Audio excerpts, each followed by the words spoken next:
अगर ये वीडियो अच्छा लगे तो टॉपर्स के लिए चैनल को सब्सक्राइब मत करना, लाइक और शेयर भी मत करना, नीचे कमेंट्स में सुपर, ऑसम, थैंक यू ये सब भी मत लिखना। अगर कर सको तो अपने अंदर आज एक आग जरूर पैदा कर लेना, जो तब भी जलती रहेगी जब तुम्हारी जिंदगी बुझने के कगार पर खड़ी होगी। तुम्हारी चिता की आग से भी कई गुना प्रचंड होगी ये आग। चिता की आग तो एक शरीर को मिटा सकती है, लेकिन अगर दिल में आग लगा ली तो पूरी दुनिया में आगे आने वाली सदियों तक तुम्हारा नाम चमकाने की ताकत होगी तुम्हारे पास। तो फिर ये पढ़ाई लिखाई ये कोई तोप नहीं है जो तुम्हारे सीने को छलनी कर देगी। याद नहीं रहता, तुम्हें लगता है ये सामने रखी 10 किताबें तुम्हारी दुश्मन है। अगर नसीब से तुम्हारे पिताजी फौजी हैं तो पूछना कि जब सामने 10 दुश्मन हो तो उनका मुकाबला कैसे किया जाता है। अंतिम सांस तक लड़ करके, अपनी माँ का कर्जा खून से चुका करके, क्या तुम अपने माँ बाप के लिए उनको हर टाइम पढ़ते रहने का झूठा दिलासा देना बंद कर सकते हो? प्लीज। तुम्हें लगता है कि दिमाग से पढ़ना चाहिए, लेकिन दिमाग तब तक नहीं जागता जब तक दिल नहीं करता। कभी पढ़ते पढ़ते रोना आया तुम्हें? कभी पढ़ते हुए आंखों के नीचे रखा पेज गिरने वाले आंसू की वजह से खराब हुआ है? कभी इमोशनल होने के बाद सिर्फ ये ख्याल आया कि मुझे अब दुनिया से कोई मतलब नहीं है और बस मुझे पढ़ाई करना है? अगर दुनिया में सबसे मुश्किल और रिस्की काम है तो वो है अपने बच्चों की अच्छी लाइफ के सपनों के लिए खुद के सपने छोड़ देना, क्योंकि पेरेंट्स को नहीं पता होता है कि उनके बच्चे उतनी मेहनत नहीं कर रहे होते जितना उनको लगता है। और अगर उनको लगता भी है ना तो वो इसलिए ज्यादा नहीं डांटते कि कहीं बच्चे हमारी स्ट्रेस में ना चले जाए डांटने के बाद। इससे भी ज्यादा मुश्किल काम है बच्चे के सपनों को मजदूरी करके पूरी करना, खेती करके पूरी करना। लेकिन फिर भी हमारे माँ बाप खुशी खुशी वो सब काम करते हैं जो वो नहीं चाहते कि हम सपने में भी करें। क्योंकि जब मैं अपनी मासूम सी भोली सी शक्ल लेके उनके सामने जाऊंगा और बोलूंगा कि पापा थोड़े पैसे चाहिए, किताबें लानी है, तब उस वक्त वो बिल्कुल नहीं चाहेंगे कि मुझे उनकी बेबस आंखों की तरफ देखने का एक सेकंड भी मौका मिले, क्योंकि उनकी आंखों ने बहुत कुछ देखा है, बहुत कुछ देखा है। और वो बिल्कुल भी नहीं चाहते कि उनकी आंखों में हम वो सब देख पाए उनकी तरह। काश कि इतना विश्वास तुम्हें अपने इरादों पर भी होता जितना विश्वास वो तुम पर करते हैं। आज मैं अपने पापा को खेत में पीने का पानी पकड़ाने गया। वो सुबह से खेत में काम पर लगे हुए थे।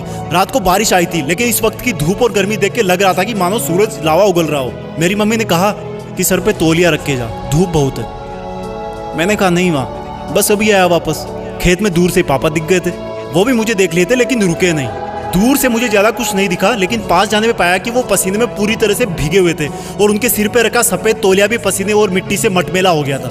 मैंने पानी का जग दिया और उन्होंने वो खड़े खड़े पी लिया। जब मैं वापस लौटने के लिए पीछे मुड़ा तो मुझे अपने कंधे पर कुछ रखे जाने का एहसास हुआ और वो बोले, लगता है तुम्हारी माँ ने आते देखा नहीं तुम्हें, मेरा ये तौलिया सर पे डाल लो, बेटा धूप बहुत है आज। थैंक गॉड मैं उनकी ये बात सुनने से पहले ही मुड़ चुका था, नहीं तो मेरी आंखें इस एहसान को उठा नहीं पाती। पापा ने मुझको तौलिया नहीं, एक बहुत बड़ी सीख दी थी कि जिस काम को वो कर रहे हैं वो कभी नहीं चाहते कि वो काम मैं भी करूं। और मैंने अपने आप को चेतावनी दी कि मैं कर क्या रहा हूं, 10 किताबों को सामने रख के मेहनत करने का ढोंग रचा करके। तुम्हारे दिमाग में जो लड़के लड़की वाला घुटरगु चलता रहता ना हर टाइम, ये सब उम्र का खेल है। हर कोई पैदा होता है, बड़ा होता है और फिर बूढ़ा होकर मर जाता है, लेकिन फिर भी पूरी उम्र उसको यही लगता है कि मैं तो हमेशा ही जिंदा रहूंगा और बस इस धरती के लग्जरी और सुखों में लग जाता है। और एक्सक्यूज सुनो, फिर एंटरटेन भी तो जरूरी है, मूवी भी ना देखूं क्या? अबे गधे, अपने सामने के रियल लाइफ कैरेक्टर्स को तो तू देख नहीं पा रहा, जो तेरी खुशी के लिए दिन रात मेहनत करते हैं, एक सेकंड भी नहीं रुकते। तेरे माँ बाप की बात कर रहा हूँ और तुझे मूवी देख के मोटिवेशन मिलता है? असली मोटिवेशन ना बेटा खुद की तकलीफ और दर्द से आता है, खुद के आंसुओं से आता है। जब दिल में एक जलन होती है, बहुत बड़ा पागलपन होता है, एक जिद होती है कि साला मरते दम तक भी मेहनत करना नहीं छोड़ूंगा। कंपटीशन बहुत है आज के टाइम में। अरे मैं कहता हूँ तुम्हारे पास इजी लाइफ जीने के साधन बहुत है, इसलिए तुम्हें बाकी चीजें डिफिकल्ट लगने लगती है। एग्जाम में तो हर टाइम ऊपर वाले को याद करते हो। मत करो इतनी पूजा, भगवान को भी इतनी फुर्सत नहीं है सुनने की।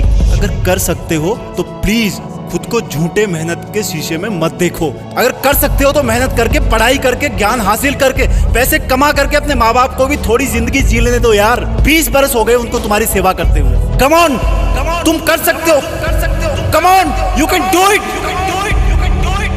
B a topper,